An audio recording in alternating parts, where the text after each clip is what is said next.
It feels like the basin is being woke up right now with the salmon coming and all these new tributaries, these new habitat that's been created by tribal people. There's so much hope right now at all communities. I feel like the basin is starting to heal. You know, 20, 25 years of fighting and fighting and fighting, and now we're here. We're seeing the fish come in, and I feel like the salmon are helping us heal. They're still providing for us in a spiritual way, in a community way, reuniting us and reconnecting all of us back to what's important, and that is keystone species of our area, the salmon. Our whole lives have been based around salmon.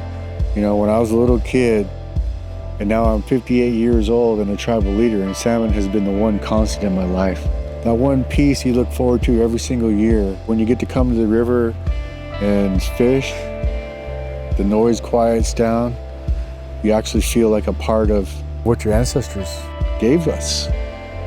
And so now there's a sense of accomplishment. I think every single tribal member, every tribe, every stakeholder that supported us should really just enjoy the moment we're in right now.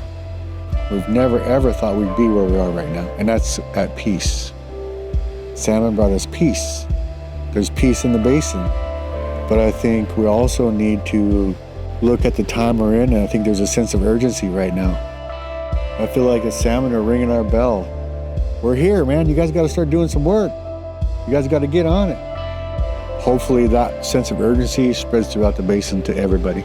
If we can get the salmon back, our community is going to be made whole. All of our communities are going to be made whole. That's what we're focusing on. Let's fix the salmon right now.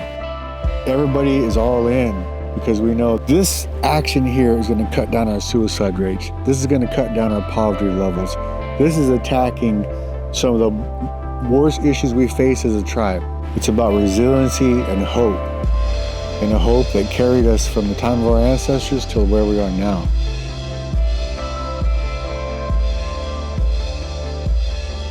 As a former employee that worked on these projects, I know how hard these guys work.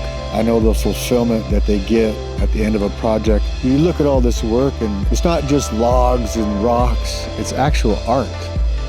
Just fascinated by these habitats that are created and how beautiful they look. It's art, and you just have to have an eye for it.